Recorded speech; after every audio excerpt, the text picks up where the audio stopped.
Hi guys, అబ్బబ్బబ్బబ్బా ఏం cinema. ఈ సినిమా విజువల్ వండర్ అని చెప్పొచ్చు. చూడ్డానికి రెండు కళ్ళు సరిపోవు.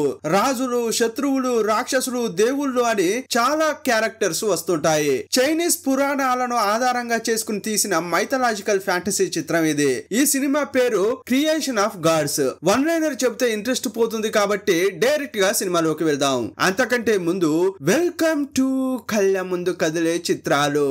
ఫ్రెండ్స్, మీ ఇంట్లో ఒకటిగా భావించి ఈ వీడియోకు ఒక లైక్ ఇవ్వండి. మన ఛానల్ కు కొత్తగా వచ్చిన వారైతే తప్పకుండా సబ్స్క్రైబ్ చేసుకోండి. మా వీడియోలు నచ్చినట్లయితే మీ ఫ్రెండ్స్ కు షేర్ చేయండి. కామెంట్ కూడా రాసి దాని పక్క బాక్స్ లోనే ఉన్న హైక్ అనే బటన్ తలపై ఒక్కటేయండి. సినిమా స్టార్టింగ్ లో వాయిస్ ఓవర్ వస్తోంది. స్వర్గం నుండి జారిపడిన నువ్వా అనే దేవత మట్టితో విగ్రహాలను తయారు చేసింది. తన ఆత్మశక్తితో ఆ విగ్రహాలకు ప్రాణం పోయడం వల్ల సృష్టి జరిగింది.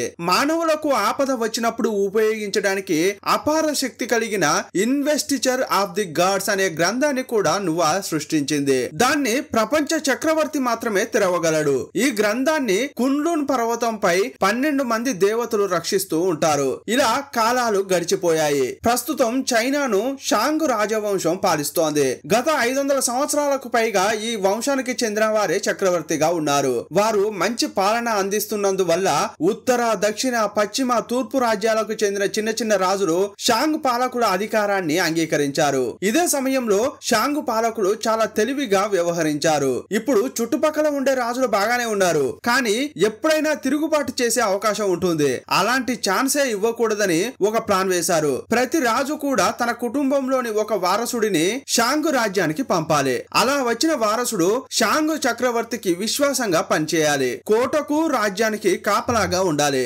చక్రవర్తి అప్పగించిన పనిని పూర్తి చేయాలి. ఇలా చుట్టుపక్కల ఉండే 800 రాజ్యాల నుంచి 800 మంది వారసులు వచ్చి షాంగ్ రాజ్యంలో ఉంటున్నారు. అలా వచ్చిన వారసులను షాంగ్ యువరాజు ఇన్షౌ తన సైన్యంగా చేసుకున్నాడు. అంతా బాగానే జరుగుతున్న సమయంలో అకస్మాత్తుగా జిజౌ అనే రాజ్యానికి చెందిన రాజు షాంగ్ చక్రవర్తి అధికారాన్ని ధిక్కరించాడు. అప్పుడు కోపగించుకున్న షాంగ్ చక్రవర్తి తన రెండో కొడుకు అయిన యువరాజు ఇన్షౌను యుద్ధానికి పంపించాడు. ఆ రాజును చంపి రాజ్యాన్ని సర్వనాశనం చేసి రమ్మని అన్నాడు.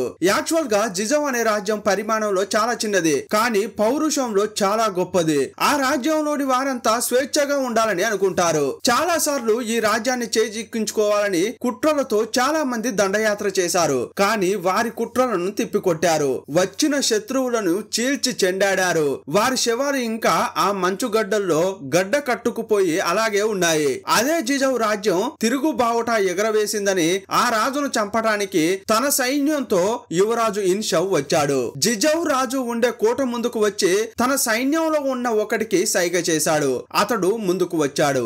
ఆ కుర్రాడు వేరెవరో కాదు, ఈ జిజౌ రాజు యొక్క వారసుడు. అతన్ని పిలిచిన యువరాజు, నీ తండ్రికి చివరి అవకాశం ఇస్తున్నా, నీ మీద ప్రేమ ఉంటే అతన్ని లొంగిపోమని చెప్పు అన్నాడు. అప్పుడు ఆ కుర్రాడు ముందుకు వచ్చి, నాన్న లొంగిపో, షాంగ్ చక్రవర్తి అధికారాన్ని ఒప్పుకో అని అరిచాడు. కానీ ఆ రాజు లొంగిపోకుండా వీరిపైకి బాణాల వర్షం కురిపించాడు. అప్పుడు ఆ కుర్రాన్ని చూసిన యువరాజు ఇన్షౌ, చూసావా, నీ తండ్రికి నీ మీద కొద్దిగా కూడా ప్రేమ లేదు. మా చట్టం ప్రకారం చక్రవర్తిని ధిక్కరించిన వారు రాజద్రోహులు. వారికి శిక్ష ఏంటంటే మరణం. నువ్వు కూడా ఆ కుటుంబానికి చెందిన వాడివే కాబట్టి నీ ప్రాణం నువ్వే తీసుకో అని చెప్పాడు. ఆ కుర్రాడు చేతిలో కత్తి తీసుకుని తనను తానే పొడుచుకుని ప్రాణాలు వదలాలని అనుకున్నాడు, కానీ అతని వల్ల కావట్లేదు. బాగా ఏడుస్తూ, నాన్న మీరు నన్ను చూసి 8 ఏళ్ళు అవుతోంది. ఒక తండ్రిగా మీకు నాపై ప్రేమ లేదా? నా కోసమైనా మీ పంతం వదులుకోండి అని ఏడ్చాడు. అప్పుడు పక్కకు వచ్చిన షాంగ్ యువరాజు, చూడు, నీ తండ్రికి నీపై ప్రేమ లేదు, కానీ ఇన్నేళ్లుగా నిన్ను నా సొంత కొడుకుగా చూశాను. ఇప్పుడు ఎలాంటి భయం లేకుండా నువ్వు చనిపోవాలి. అదే నాకు గర్వకారణం, నీకు గర్వకారణం అని అన్నాడు. వెంటనే ఆ కుర్రాడు కత్తితో గుచ్చుకుని చనిపోయాడు. ఇక్కడ జరుగుతున్నదంతా ఎదిరించిన రాజు కోట గోడలపై నుండి చూస్తూనే ఉన్నాడు. అప్పుడు ఈ యువరాజు తన సైన్యాన్ని చూస్తూ ఏమన్నాడంటే, ఇప్పుడు చనిపోయింది ఎవరో తెలుసు కదా, నా పిల్లల్లో ఒకడు, అంటే మీ సోదరులలో ఒకడు. దీనికి ఎవరు కారణం అనగానే జిజౌ జిజౌ అని అంతా అరిచారు. ఇక అతడు సైగ చేయగానే యుద్ధం స్టార్ట్ చేశారు. ఆ కోట గోడలు బద్దలు కొట్టడానికి ఎన్నో విధాలుగా ట్రై చేశారు. లోపలకు వెళ్ళడానికి మార్గం ఏర్పాటు చేయాలని అనుకున్నారు, కానీ అదంతా సులభమైన పని కాదని తెలిసింది. శత్రువులు లోపలికి రావడానికి ట్రై చేస్తారని ముందుగానే ఆలోచించి జిజౌ రాజు ఏం చేశాడంటే కోట ముందు చనిపోయిన డెడ్ బాడీలు ఉంటాయి కదా, వాటి చుట్టూ ముడి చమురు పోయించాడు. షాంగ్ సైనికులు దగ్గరకు రాగానే టక్కున నిప్పంటించాడు. ఆ మంటలను గుర్రాలు చూసి చాలా భయపడ్డాయి. అయినా కూడా ఒకడు ఆ మంటల మధ్యలో దూసుకెళ్లడానికి ప్రయత్నించి కింద పడ్డాడు. ఇతడే ఈ సినిమా హీరో. ఇతని పేరు జిఫా, పశ్చిమ రాజు యొక్క చిన్న కుమారుడు. అప్పుడు వీరిపై బాణాల వర్షం కురుస్తుంటే సైనికులంతా వెనుదిరిగారు. ఈ చైనా వాళ్ళ పేర్లు పెట్టి చెబుతుంటే నాకే అసలు చాలా కన్ఫ్యూజన్ గా ఉంది. అందువల్ల మన నాటు కొట్టుడు కొడదాం. యువరాజు దగ్గరికి హీరో సహా అతనితో పాటు ఉండే మిగతా వారంతా వచ్చి మేం ముందుకు వెళ్ళలేకపోతున్నామని చెప్పారు. ఇది చూసి అతనికి చాలా కోపం వచ్చింది. ఛీ, మీలాంటి పిరికి పందలన్నా ఇన్నాళ్ళు నేను పెంచాను అని అన్నాడు.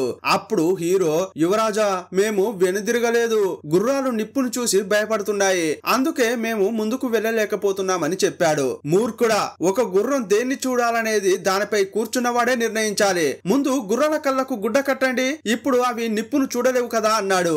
ఆ తర్వాత మళ్ళీ యుద్ధానికి వెళ్లారు. ఈసారి గుర్రాలు నిప్పును చూడకపోవడం వల్ల చాలా తేలికగా దాన్ని దాటారు. పగిలిపోయిన కోట గోడల లోపలకు చొచ్చుకు వెళ్లారు. ఒకవైపు మొత్తం సైనికులు అక్కడున్న కాపలాదారులతో పోరాడుతుంటారు. మరోవైపు రాజు అడవిదారిలో పారిపోవడానికి ప్రయత్నించాడు. కానీ వదలకుండా వెనకాలే వచ్చిన యువరాజు హీరో అతనితో పోరాడారు. ఆ రాజు కూడా సామాన్యుడు కాదు. అద్భుతంగా పోరాడి యువరాజు భుజంలో కత్తి దించాడు. అప్పుడు అతని శరీరం నుంచి కారే రక్తం ఆ రాళ్ల గుండా వారు నిలబడిన నేల అడుగున ఉన్న ఒక విచిత్రమైన పాత్రపై పడింది. మరుక్షణం ఏదో మ్యాజికల్ పవర్ యాక్టివేట్ అయింది. కానీ ఇదంతా ఎవరికీ తెలియదు. ఆ రాజు యువరాజును చంపడానికి ప్రయత్నించినప్పుడు సరిగ్గా ఆ సమయానికి హీరో ఒక బాణం వేశాడు. ఈ యుద్ధమంతా ఒక రథంలో కూర్చుని జిజౌ రాజు యొక్క కూతురు చూస్తూనే ఉంది. ఆమె పేరు దాజీ. అప్పుడు ఒక సేవకుడు ఆమె చేతికి ఒక కత్తి ఇచ్చి, యువరాణి దాజీ, మీరు ఎట్టి పరిస్థితుల్లో శత్రువుకు దొరకకూడదు, అలాగని దొరికితే చిత్ర హింసలు పెడతారు, అందువల్ల మీరే మీ ప్రాణాలు తీసుకోండి అని చెప్పాడు. అదే టైంలో హీరో వచ్చి ఆ సేవకుని చంపేశాడు. దూరం నుంచి చూసినప్పుడు దాజీ తండ్రిని యువరాజు చంపేశాడు. ఇదంతా చూసిన ఆమె ఒక పదునైన హెయిర్ పిన్ ను చేతిలోకి తీసుకుని పొడుచుకుంది. అక్కడికక్కడే చనిపోయింది. అప్పుడు పర్వత ప్రాంతంలో మంచు చర్యలు విరిగిపడ్డాయి. కొంతసేపటి తర్వాత ఆ ప్రాంతం ప్రశాంతంగా మారింది. రథంలో చూస్తే దాజీ టక్కున కళ్ళు తెరిచింది. బయటకు వచ్చి చూస్తే హీరో స్నేహితులు నిలబడి ఉన్నారు. ఒరేయ్, ఈమె జిజౌ కూతురు, ద్రోహి కూతురు కూడా ద్రోహే, అందుకే ఆమెను చంపాలని అనుకుంటున్నారు. నా వల్ల కాదంటే నా వల్ల కాదు ఆమెను చంపడం అని మాట్లాడుకుంటున్నారు. అప్పుడు అక్కడికి యువరాజు వచ్చాడు. ఏమీ మాట్లాడని దాజీ నేరుగా విలన్ దగ్గరకు వచ్చి స్పృహ తప్పి పడిపోయింది. ఆమెను తీసుకెళ్లి యువరాజు గుడారంలో ఉంచారు. తన శరీరానికి అయిన గాయాల వల్ల యువరాజు తీవ్రమైన బాధను అనుభవిస్తూ మందు పెట్టుకుంటున్నాడు. ఈ విషయాన్ని దాజీ గమనించింది. యువరాజు శరీరం నుంచి కారుతున్న రక్తం చుక్క అతని కాలు మీద పడింది. పిల్లిలాగా నెమ్మదిగా అక్కడికి వచ్చిన దాజీ టక్కున ఆ రక్తాన్ని నాకింది. యువరాజా, మీ రక్తం రుచి ద్వారా మీ ఆలోచనలను నేను తెలుసుకున్నాను. మీకు ఏది కావాలో నాకు బాగా తెలుసు. ఈ ప్రపంచానికి రాజు కావాలని మీరు ఆశపడుతున్నారు కదా, కానీ మీకు అన్నయ్య ఉన్నాడు. అతడు పట్టాభిషిక్తుడైన యువరాజుగా ఉన్నాడు. ఒకవేళ మీ నాన్న చనిపోయినా ఆయనే అధికారంలోకి వస్తాడు. కానీ నేను మనసు పెడితే ఖచ్చితంగా మీరు తదుపరి చక్రవర్తి కాగలరు అంది. ఆ మాట విన్న యువరాజు, నువ్వు సాధారణ అమ్మాయివి, నీ వల్ల నాకు ఎలాంటి ఉపయోగం లేదు. రేపు నిన్ను బలి ఇవ్వబోతున్నావు, అందుకే భయంతో తప్పించుకోవడానికి ఏదేదో వాగుతున్నావు. శబ్దం చేయకుండా వెళ్లి పడుకోపో అన్నాడు. అప్పుడు దాజీ నవ్వుతూ టక్కున ఈ విలన్ ఛాతీ భాగంలో ఉన్న గాయాన్ని నాకింది. మరుక్షణం ఆ గాయం మాయమైంది. ఇలాంటి ఒక అద్భుతాన్ని చూసి అతడు ఆశ్చర్యపోయాడు. యాక్చువల్ గా ఈమె దాజీ కాదు. దాజీ చనిపోయిన తర్వాత ఆమె శరీరంలోకి వేరే ఆత్మ వచ్చింది.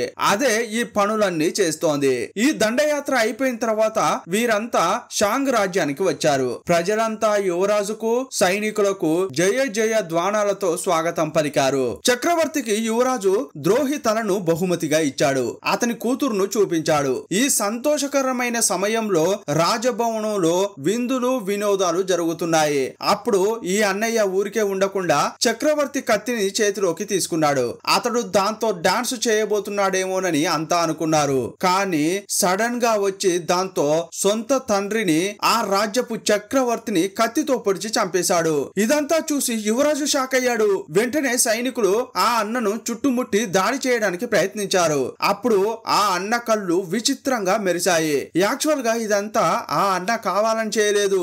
ఈ దాజి శరీరాన్ని ఏ ఆత్మ అయితే కంట్రోల్ చేస్తోందో ఇప్పుడు అదే ఆత్మ ఈ అన్నను కూడా కంట్రోల్ చేసింది. తన నక్క జిత్తులతో ఇదంతా చేయించింది. ఆ తర్వాత యువరాజును కూడా చంపేలా చిన్న యాక్టింగ్ చేసింది. కానీ అప్పుడు సడన్ గా హీరో వచ్చి అన్నను ఆపుతాడు. కానీ అతని చేతిలో ఉన్న కత్తి తాకి ఆ అన్న అక్కడికక్కడే మర్గయ్య అయ్యాడు. ఇదంతా చూసి మిగతా వారంతా షాక్ అయ్యారు. హీరోను తప్పకుండా చంపేస్తారని అనుకుంటున్నారు. ఎందుకంటే రాజవంశానికి చెందిన ఎవరినైనా చంపేస్తే వారిని ద్రోహిగా భావిస్తారు. అతన్ని మాత్రమే కాదు, చంపిన అతని కుటుంబాన్ని కూడా వేర్లతో సహా పెకిలిస్తారు. అప్పుడు హీరో భయపడిపోయాడు. ఆ యువరాజు ముందు మోకాళ్లపై సాగిలబడి, యువరాజా నన్ను క్షమించు, నేను కావాలని అలా చేయలేదు అంటున్నాడు. కానీ ఈ యువరాజు అతనికి శిక్ష బదులు పొగుడుతున్నాడు. ఇదిగో చూడయ్యా, ఈ చక్రవర్తిని చంపిన మా అన్న ఒక ద్రోహి. అతన్ని నువ్వు చంపడం వల్ల నువ్వు ఈ దేశానికి మంచి చేశావు అంటున్నాడు. నీకు ఏ శిక్ష వేయను, పైగా నిన్ను పొగుడుతున్నా అంటున్నాడు. ఇక ఈ రాజ్యానికి నేనే చక్రవర్తి అన్నాడు. సీన్ కట్ చేస్తే కున్లున్ పర్వతాన్ని చూపించారు. ఇంతకు ముందు చెప్పినట్లుగా 12 మంది దేవతలు ఇక్కడే ఉన్నారు. వీరందరికీ నాయకుడే 13వ దేవుడు. అతడు కళ్ళు మూసుకుని ధ్యానం చేస్తున్నప్పుడు ప్రపంచం వినాశనాన్ని ఎదుర్కోబోతోందని అతనికి చిన్న ఇల్యూషన్ గా వచ్చింది. నిజానికి ఇప్పుడు దీనిని ఆపాలంటే వీళ్ళ దగ్గర ఉన్న ఆ మ్యాజికల్ గ్రంథం ఉంది కదా, దానిని చక్రవర్తికి అప్పగించాలి. ఎందుకంటే ఆ గ్రంథాన్ని ఉపయోగించి ప్రపంచానికి శాంతినివ్వవచ్చు, కొత్త దేవుడిని కూడా సృష్టించవచ్చు. వెంటనే 12 మంది దేవతలు, నాయక ఎక్కువగా ఆలోచించకండి, అది నాకివ్వండి, నేను దాన్ని తీసుకెళ్లి చక్రవర్తికి అప్పగిస్తాను అని అంటున్నారు. కానీ ఆ 13వ దేవుడికి అందులో ఇష్టం లేదు. ఎందుకంటే ఆ మత గ్రంథాన్ని ఎవరు తాకితే వాళ్ళ మొత్తం శక్తులను అది పీల్చేసి వాళ్ళను కేవలం సాధారణ మనుషులుగా మార్చేస్తుంది. 1000 సంవత్సరాలకు పైగా ఈ 13 మంది దేవతలు ధ్యానంలో ఉన్నారు. వాళ్ళ శక్తిని అంత తేలికగా వదులుకోలేరు. అకస్మాత్తుగా అప్పుడే ఆ ప్రదేశానికి జియాంగ్ జియా అనే మహర్షి, 3వ కన్ను దేవుడైన నెజా, యాంగ్ జియాంగ్ అనే ముగ్గురు వస్తారు. వెంటనే ఆ 13వ దేవుడు మహర్షిని చూస్తూ, నువ్వు ఈ కుండ్రునికి వచ్చి కేవలం 40 సంవత్సరాలు మాత్రమే అవుతోంది. మా శక్తులను లెక్కించినప్పుడు నీ శక్తి చాలా తక్కువ. అందుకే ఈ మత గ్రంథాన్ని నువ్వే ప్రపంచ రాజుకు అప్పగించాలి. దీనికి నీకు సమ్మతమేనా అని అడిగాడు. ఆలోచించకుండా ఆయన సరే నేను సమ్మతిస్తున్నాను అని అన్నాడు.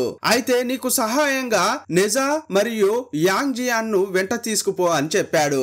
అప్పుడే ఆకాశం నుండి ఒక డ్రాగన్ ఎగురుతూ వచ్చి తన నోటిలో ఉన్న ఆ మత గ్రంథాన్ని బయటకు వదులుతుంది. అంతేకాకుండా ఆ డ్రాగనే ఒక మ్యాజికల్ శక్తిగా మారి ఆ గ్రంథం చుట్టూ ఒక రక్షణ కవచంగా రూపాంతరం చెందింది. జియాంగ్ జియా అనే మహర్షి ఆ గ్రంథంపై చేయి పెట్టిన వెంటనే అతని శరీరంలో ఉన్న మొత్తం మ్యాజికల్ శక్తులు మాయమై అతను ఒక సాధారణ మనిషిగా మారిపోయాడు.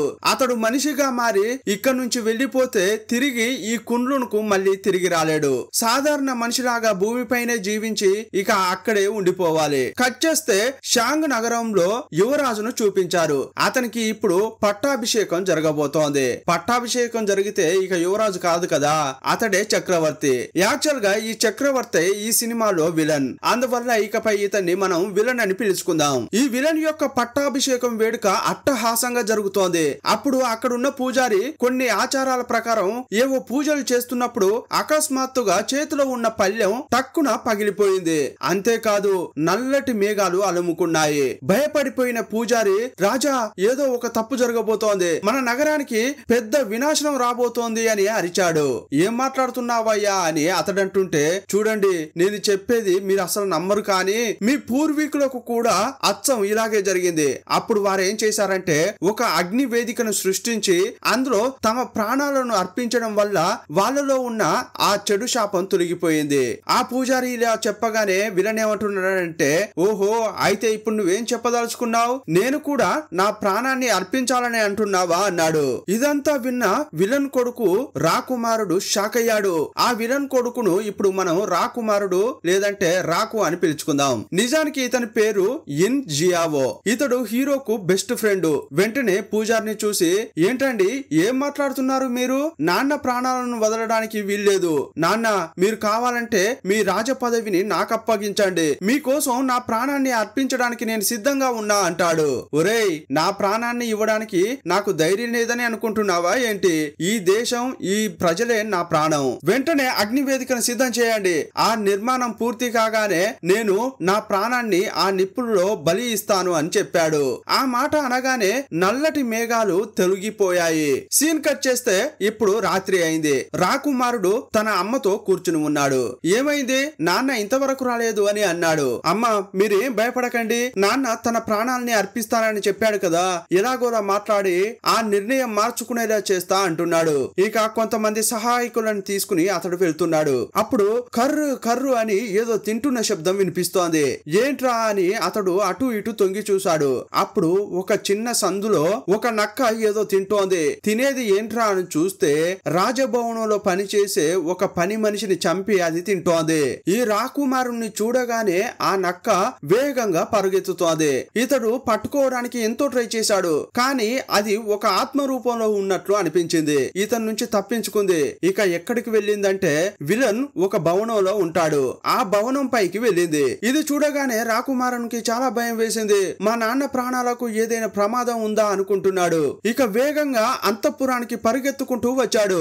అప్పుడు లోపల హీరోనే కాపలాగా ఉన్నాడు. రేయ్, లోపలికి వెళ్ళకూడదురా అని హీరో అంటుంటే, ఒరేయ్ మా నాన్నకు ఆపదగా ఉందిరా, నేను వెళ్లి కాపాడాలి అని రాకుమారుడు లోపలికి వెళ్ళాడు. నాతో పాటు రారా అని హీరో యొక్క కత్తి తీసుకుని లోపలికి వెళ్ళాడు. ఈ శబ్దం విని సడన్ గా పడుకున్న విలన్ కళ్ళు తెరిచాడు. సడన్ గా కత్తితో ఉన్న కొడుకును చూసి విలన్ ఆశ్చర్యపోయాడు. రేయ్, ఏంట్రా చక్రవర్తి కావడానికి నన్నే చంపడానికి వచ్చావా అంటున్నాడు. అయ్యో డాడీ, అలాంటిదేం లేదు, నేను ఇక్కడ ఒక డిఫరెంట్ నక్కను చూశాను. అది అటు ఇటు ఎగురుకుంటూ మీ గదిలోకే వచ్చింది. ఆ నక్క రాక్షసిని ఎలాగైనా చేసి నేను చంపాలి అని అంటున్నాడు. తండ్రితో మాట్లాడుతున్నప్పుడే అతడు ఒక విషయాన్ని గమనించాడు. వాళ్ళ నాన్నతో పాటే బెడ్ లో దాజీ ఉండడం చూశాడు. అప్పుడు అతనికి మస్తు కోపం వచ్చింది. డాడీ డాడీ, ఏంటి మీరు ఇలా చేస్తున్నారు, అమ్మకు ద్రోహం చేస్తున్నారే అన్నాడు. అప్పుడు విలన్, రేయ్ నోరు మూసుకోరా, ఇదంతా నీకు అనవసరం, మొదట ఇక్కడి నుంచి పారిపో అని అంటున్నాడు. హీరో సర్ది చెప్పడానికి ట్రై చేస్తున్నాడు, కానీ ఆ రాకుమారుడు వినడానికి సిద్ధంగా లేడు. కోప్పడుతూ అక్కడి నుంచి వెళ్లిపోయాడు. అప్పుడు హీరోకు వాళ్ళ నాన్న గుర్తుకు వచ్చాడు. నాన్న, మిమ్మల్ని చూసి 9 ఏళ్ళైంది కదా, నా రూపం కూడా మీకు గుర్తుందో లేదో తెలియదు అని అనుకుంటున్నాడు. సీన్ కట్ చేసి పశ్చిమ నగర ప్రభువు అయిన హీరో తండ్రిని చూపించారు. వ్యవసాయమే వీరి కుల వృత్తి. అక్కడున్న పంటలను పరిశీలించి చూస్తే దిగుబడి చాలా తక్కువగా వచ్చింది. వెంటనే పక్కనున్న పెద్ద కొడుకు అంటే హీరో అన్న ఏమంటున్నాడంటే, నాన్న మనం భయపడాల్సిన అవసరం లేదు, మన దగ్గర ఇప్పటికే 3 ఏళ్లకు సరిపడా ధాన్యం ఉంది అని అంటున్నాడు. మరి ఆ తర్వాత భోజనానికి ఏం చేస్తాం? ఖచ్చితంగా దీనంతటికీ కారణం షాంగు రాజ్యంలో ఏర్పడిన గందరగోళమే. ఒక్క రోజులోనే చక్రవర్తి అతని కొడుకు చనిపోయారు. ఖచ్చితంగా దీని వెనుక ఏదో కుట్ర జరిగిందని అనిపిస్తోంది. వాళ్ళ శాపం యొక్క పర్యవసానమే కొద్ది కొద్దిగా మన పంటలు నాశనం అవుతున్నాయని అన్నాడు. బదులుగా ఆ అన్న, నాన్న నాకు తెలిసి ఈ సమయంలో మీరు ఆ రాజ్యానికి వెళ్ళడం సరికాదు అని అంటున్నాడు. ఒరే నాయనా, నువ్వు మూర్ఖంగా ఆలోచించకు, నేను ఇప్పుడు వెళ్ళకపోతే షాంగ్ రాజ్యాన్ని వ్యతిరేకిస్తున్నానని అనుకుంటారు. మన మీదకు కూడా వాళ్ళు యుద్ధానికి వచ్చే అవకాశం ఉంది. ఆ అవకాశాన్ని నేను ఇవ్వదలుచుకోలేదు అని అన్నాడు. నేను తిరిగి వచ్చే వరకు నువ్వు ఇక్కడే ఉండి ప్రజలకు కాపలాగా ఉండు. సరే నేను వస్తానని బయలుదేరాడు. ఈ చక్రవర్తికి నలువైపులా అంటే 800 మంది రాజులు ఉన్నారు. ఆ 800 రాజులు ఉన్నా కూడా అందులో నిర్ణయం తీసుకునే అధికారం 4గురికి మాత్రమే ఉంటుంది. వాళ్ళని డ్యూక్స్ అని అంటారు. అలాంటి ఒక ముఖ్యమైన పదవిలో ఉన్నవాడే హీరో యొక్క తండ్రి. కట్ చేస్తే జియాంగ్జియా, యాంగ్జియా, నెజా ముగ్గురు మానవ లోకానికి వచ్చేశారు. షాంగ్ రాజ్యంలో రాజును కలవడానికి చూస్తే లోపలికి వెళ్ళడానికి టోకెన్ తీసుకోవాలట. మన వాళ్ళ దగ్గర టోకెన్ లేదు కదా. ఈ జియాంగ్జియా అనే మహర్షి ఇంతకు ముందు భూమిలోనే ఉండేవాడు. కేవలం 40 సంవత్సరాలు మాత్రమే కుండ్లూన్కి వెళ్లి ఉన్నాడు. అందువల్ల భూమిలో పరిస్థితులు అతనికి తెలుసు. అక్కడున్న కాపలాదారుని మేనేజ్ చేస్తే చాలు రాజును కలవచ్చు అనుకున్నాడు. అందువల్ల అతనికి ఒక మాత్ర ఇచ్చాడు. ఈ మాత్ర చాలా విలువైంది, ఎన్ని కోట్లు పెట్టినా ఇది దొరకదు, ఇది నేను మీకు ఇస్తాను, నన్ను రాజును కలవడానికి తీసుకెళ్ళండి అని చెప్పాడు.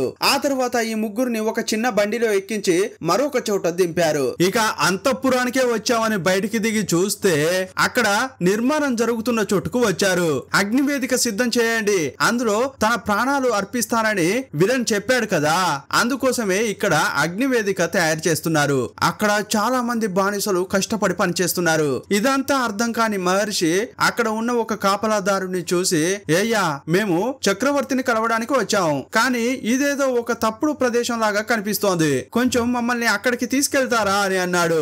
ఏరా నువ్వే ఒక బానిసవు, సరిగా పని చేయకుండా నన్నే ప్రశ్నిస్తావా అని ఆ కాపలాదారుడు కొడుతున్నాడు. అతడు కొరడా విసరగానే నిజా ఆ కొరడాను పట్టుకున్నాడు. రేయ్ మా గురువునే కొట్టడానికి ప్రయత్నించావా అని అతన్ని ఎగరేసి కొడుతున్నాడు.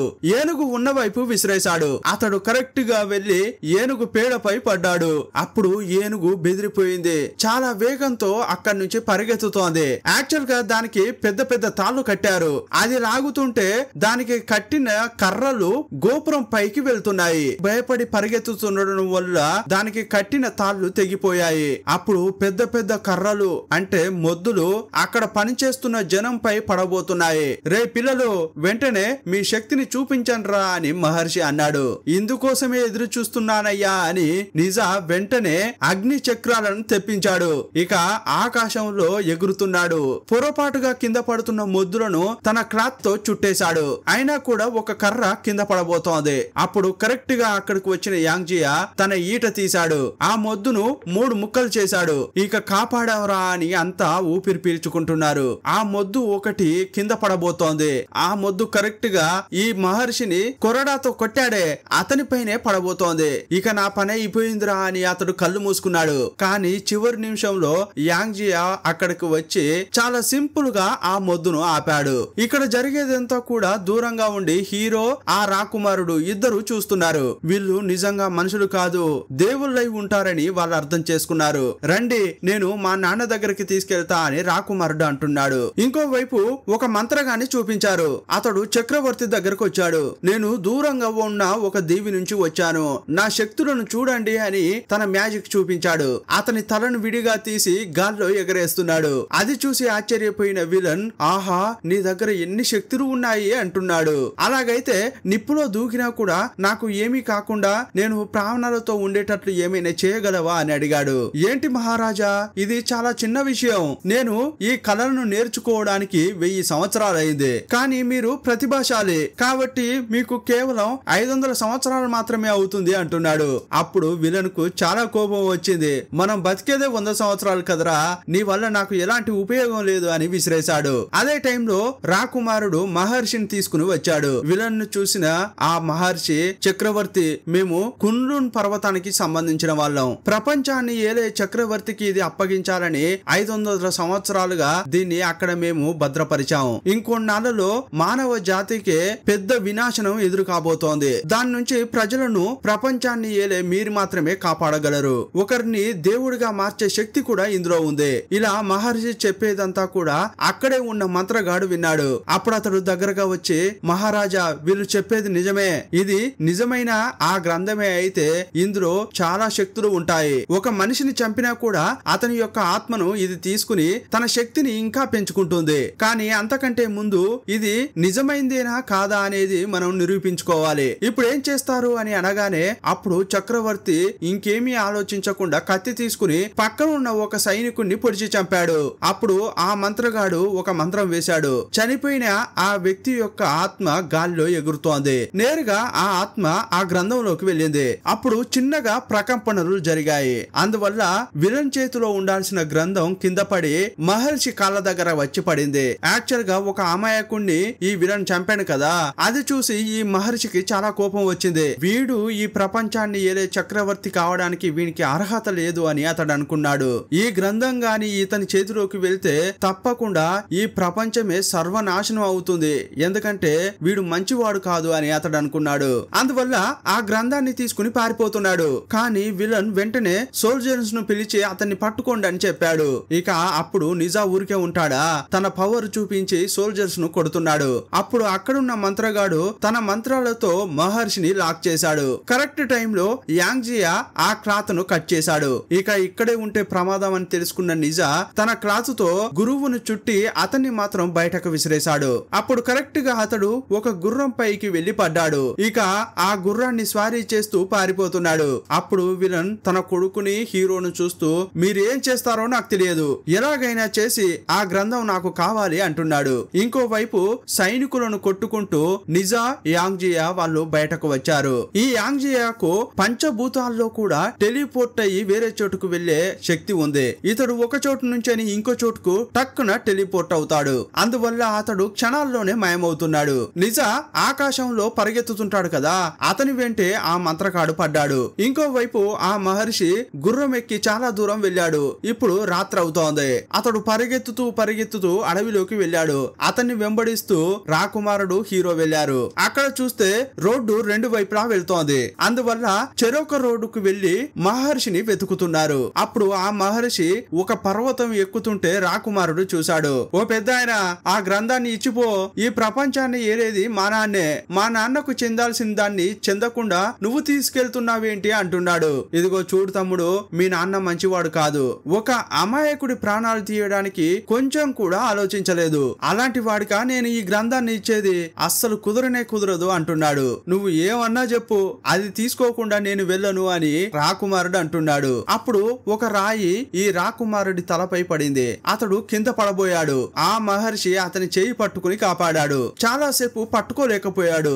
అతడు చేయి వదలబోతుంటే కరెక్ట్ టైంలో హీరో వచ్చి రాకుమారుడి యొక్క చేతిని పట్టుకున్నాడు. అతన్ని కాపాడి బయటకు తీసుకొచ్చాడు. అప్పుడు మహర్షి తన దగ్గర ఉన్న మంత్రపు మాత్రల్లో ఒకటి తీసి రాకుమారుడికి వేసి కాపాడాడు. అప్పుడు హీరో, ఓ పెద్దాయన, వాడు ఆ గ్రంథాన్ని అడుగుతున్నాడు కదా, ఇచ్చి వెళ్ళొచ్చు కదా అంటున్నాడు. ఇదిగో చూడు తమ్ముడు, అది అంత ఈజీ కాదు. ఇది గాని అతనికి ఇచ్చామనుకో లోక కళ్యాణానికి బదులు లోక వినాశనం జరుగుతుంది. ఇలా ఆ పెద్దాయన చెప్తుంటే రాకుమారుడు కళ్ళు తెరిచాడు. ఓ పెద్దాయన, దాన్ని ఇస్తావా లేదా అని హీరో యొక్క కత్తిని తీసి ఆ పెద్దాయన దాన్ని తన మెడలో వేసుకున్నాడు. ఆ వైరును కట్ చేశాడు. ఇక ఆ పెద్దాయనను చంపుదామని అనుకుంటున్న క్రమంలో కరెక్ట్ టైంలో నిజా వచ్చాడు. తన మ్యాజికల్ క్లాత్ ను ఉపయోగించి రాకుమారుణ్ణి వేలాడదీశాడు. కాసేపట్లోనే అతడు మైకంలో పడ్డాడు. అప్పుడు హీరో ఊరికే ఉండట్లేదు. ఎందుకంటే రాకుమారుని కాపాడే బాధ్యత ఇతనుకుంది. అప్పుడు కింద పడిన ఆ గ్రంథాన్ని చేతుల్లోకి తీసుకున్నాడు. దీనికోసమే కదా మీరు ఇంతగా పోరాడుతున్నారు, కావాలంటే తీసుకోండి అని దాన్ని లోయలోకి విసిరాడు. ఒరే దుర్మార్గుడా, ఎంత పని చేశావురా అని ఆ మహర్షి లోయలోకి దూకి దాన్ని పట్టుకోబోయాడు. అతడు ఏదేదో మంత్రాలు చదువుతున్నాడు, కానీ పని కావట్లేదు.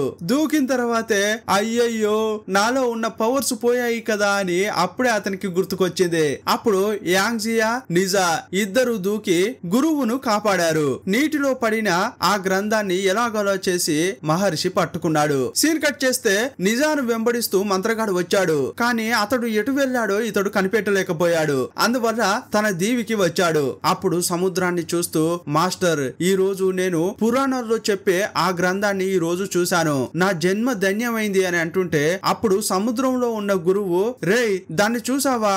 అయితే తెచ్చి నాకెందుకు ఇవ్వలేదురా అంటున్నాడు. గురువా, ఒక ముసలోడు దాన్ని తన దగ్గర పెట్టుకున్నాడు. అతడు ముసలోడే, కానీ అతనికి కాపలాగా ఇద్దరు దేవుళ్ళున్నారు. నిజా, యాంగ్జియా అనే ఇద్దరు అతన్ని భద్రంగా చూసుకుంటున్నారు. నేను వాళ్ళతో పోరాడలేకపోయాను. ఇప్పుడు నేనేం చేయాలి అని అడిగాడు. ఓ అంతే కదా, అయితే తీసుకో అని అతనికి కొన్ని పవర్స్ ఇచ్చాడు. అక్కడి నుంచి మంత్రగాన్ని పంపించాడు. ఇంకోవైపు గురువు మైకం నుంచి బయటపడ్డాడు. అప్పుడు నిజాకు కోపం ఆగలేదు. ఏంటయ్యా మనుషులు ఇలా ఉన్నారు, ఈ గ్రంథం వద్దు ఏమీ వద్దు, వాళ్ళు కొట్టుకొని చావనియ్యా, అప్పుడే వాళ్ళకు తెలియవస్తుంది అంటున్నాడు. మహర్షి ఏమంటున్నాడంటే, మనం నిజంగా వెతుక్కుంటూ వచ్చిన చక్రవర్తి ఆ విలన్ కాదు, అతని కొడుకు అన్నాడు. అతడే చక్రవర్తిగా మారబోతున్నాడు అని అంటుంటే, ఇంతకీ మీరు చెప్పేదేంటి అని అడిగారు. అతడు సింహాసనం పైకి ఎక్కేంత వరకు దీన్ని మనం జాగ్రత్తగా దాచిపెట్టాలా? అది మా వల్ల కాదయ్యో అంటున్నారు. ఇలా వీళ్ళు మాట్లాడుకుంటున్న క్రమంలో అడవి నుంచి అరుపులు వినిపించాయి. ఆహా, అయితే రెండో రాక్షసుడు వచ్చాడా అని గురువు అనుకుంటున్నాడు. ఇంకోవైపు అదే దారి గుండా హీరో వాళ్ళ నాన్న ప్రయాణం చేస్తున్నాడు. గురువుకు వినిపించిన అదే పిల్లాడి శబ్దం ఇతనికి కూడా వినిపించింది. వెంటనే బండిని స్టాప్ చేయించాడు. అడవిలో వెతికాడు. అప్పుడు ఒక బిడ్డ ఏడుస్తుండడం చూశాడు. ఆ బిడ్డ మానవ బిడ్డ కాదు, రాక్షస బిడ్డ. అప్పుడు చుట్టూ ఉన్న అనుచరులు, రాజా అది రాక్షస బిడ్డ, మనం ఇక్కడి నుంచి వెళ్దాం పదండి అంటున్నారు. కానీ ఇతడేమీ పట్టించుకోకుండా రాక్షస బిడ్డ అయినా కూడా చేతుల్లోకి తీసుకున్నాడు. అదే టైంలో అక్కడికి నిజా, యాంగ్జియా వచ్చారు. ఇదిగో చూడండి, మీ దగ్గర ఉన్నది రాక్షసుని బిడ్డ.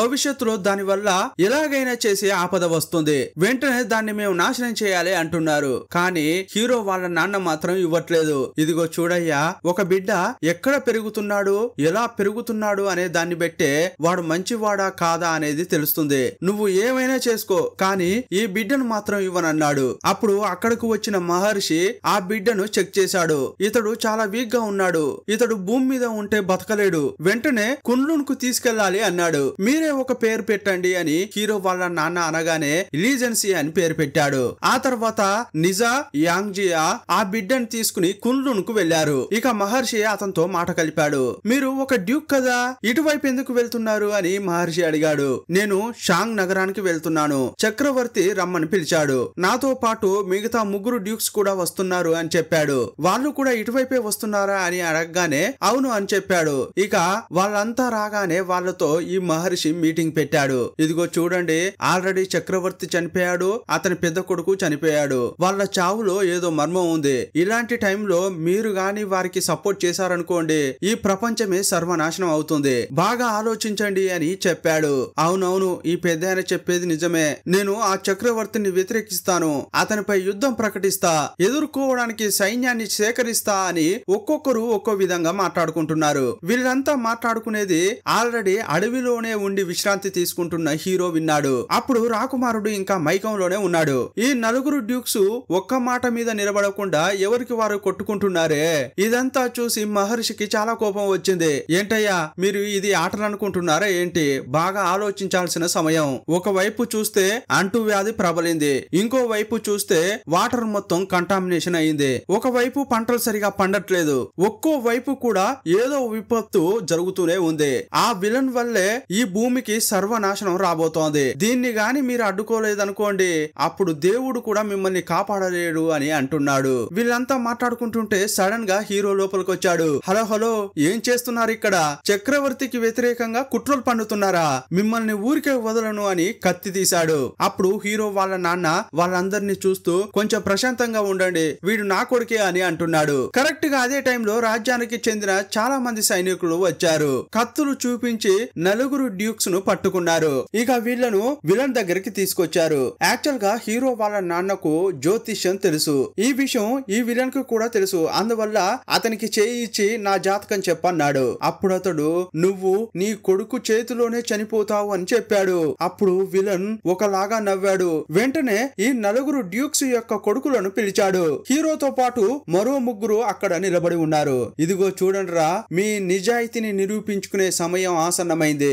మీకెదురుగా మిమ్మల్ని కన్న 4 ఉన్నారు. వాళ్ళు ఈ షాంగు నగరానికి వ్యతిరేకంగా కుట్రలు పన్నారు, వాళ్ళను ఊరికే వదిలేద్దామా, అందువల్ల వారిని వెంటనే చంపేయాలి. ఇప్పుడు మీరు 4 మీ చేతులతోనే మీ తండ్రులను చంపేయండి, మీరు గాని చంపితే ఆ డ్యూక్ పదవి మీకిచ్చేస్తా అన్నాడు. ఈ 4లో ఒక డ్యూకు ఈ విలన్ యొక్క భార్య ఉంటుందే, ఆమె యొక్క అన్న కూడా. అప్పుడు అతడేమంటున్నాడంటే, ఏయ్యా మా చెల్లినే నువ్వు పెళ్లి చేసుకున్నావు, నీకు వ్యతిరేకంగా నేనెందుకు కుట్రలు పన్నుతా అన్నాడు. కానీ విలన్ అతని మాటలను అస్సలు పట్టించుకోనే లేదు. ఇదే టైంలో ఈ 800 మంది పిల్లలుంటారే, హీరోలాగే అందులో ఒకడుంటాడు, అతడు కూడా నిలబడ్డాడు. వాడు రాజుకు విశ్వాసంగా ఉంటాడు. ఆ ద్రోహి ఏం చేశాడంటే ఈ చక్రవర్తి కంట్లో పడాలని వాళ్ళ నాన్నను కొంచెం కూడా కరుణ లేకుండా పొడిచి చంపేశాడు. ఇక రెండో కుర్రాడు వాళ్ళ నాన్నను చంపడానికి ఇష్టపడలేదు, అందువల్ల కత్తి తీసుకుని విలన్ వైపే వచ్చాడు. కానీ వాడు మామూలుడా, చంపడానికి వచ్చిన ఆ కుర్రాన్నే పొడిచి చంపేశాడు. అతన్నే కాదు వాళ్ళ తండ్రిని కూడా చంపేశాడు. ఇక మూడో వ్యక్తి ఉంటాడే, అతడేం చేశాడంటే నా కొడుకు ఏం కాకూడదు, నేనే చచ్చినా పర్వాలేదు, వాడు ప్రాణాలతో ఉండాలని కొడుకు చేతిలో ఉన్న కత్తిని తీసుకుని తనే పొడుచుకున్నాడు. ఇక మిగిలింది హీరో మాత్రమే. తన తండ్రిని చంపడానికి అతనికి మనసే రావట్లేదు. అప్పుడు వెంటనే ఒక ప్లాన్ వేశాడు. మహారాజా నన్ను క్షమించండి అని అతని కాళ్ళపై పడ్డాడు. ఏంట్రా నాటకాలు ఆడుతున్నావా, మీ నాన్నను కాపాడాలని అనుకుంటున్నావా, నీ ఉద్దేశం ఏంటో చెప్పు అని అనగానే, మహారాజా మా నాన్న చేసింది చిన్న పని కాదు, అతడు ఒక దేశ ద్రోహి, ఈ కుట్రలకు ముఖ్య కారణమే మా నాన్న, మిగతా వాళ్ళలాగా ఇతడు అంత ఈజీగా చావద్దు, జనం ముందు ఇతన్ని నిలబెట్టాలి, వాళ్ళందరి ముందు తప్పు ఒప్పుకున్న తర్వాత ఇతన్ని శిక్షించాలి అంటున్నాడు. హీరో చెప్పిన ఈ ఐడియా కరెక్టే అని అతనికి కూడా అనిపించింది. అందువల్ల హీరో వాళ్ళ నాన్నను ఇప్పుడు చెరసాలలో పెట్టారు. కొంచెం సేపు అయ్యాక ఎవరూ చూడని టైంలో నాన్నను చూడ్డానికి హీరో వెళ్ళాడు. నాన్న నేను మహారాజుతో మాట్లాడాను, మీరు గాని తప్పులు ఒప్పుకున్నారనుకోండి మిమ్మల్ని వదిలేస్తారు, అందువల్ల తప్పు చేశానని ఒప్పుకోండి అంటున్నాడు. కానీ అతడు మాత్రం నేను చేయని తప్పుకు ఎలా ఒప్పుకుంటాన్రా అంటున్నాడు. ఆ విలన్ మీ ద్వారా అతడు ఏదో ఒక పెద్ద ప్లాన్ వేశాడు, అతన్ని ఊరికే వదలొద్దు అని అంటుంటే, నాన్న మీరు చక్రవర్తి గురించి అలా తప్పుగా మాట్లాడొద్దు అంటున్నాడు. ప్రజల కోసం తన ప్రాణాన్ని కూడా ఇవ్వడానికి సిద్ధపడ్డాడు. అలాంటి వ్యక్తిని మీరు అనుమానిస్తున్నారు అని అంటుంటే, అవునవును, మీరు అనుకున్నట్లు అతడు అగ్నికి ఆహుతవుతాడని అనుకుంటున్నారా? అదంతా అబద్ధం అని అంటుంటే, లేదు లేదు, రాజుపై నాకు నమ్మకం ఉంది అని హీరో అంటున్నాడు.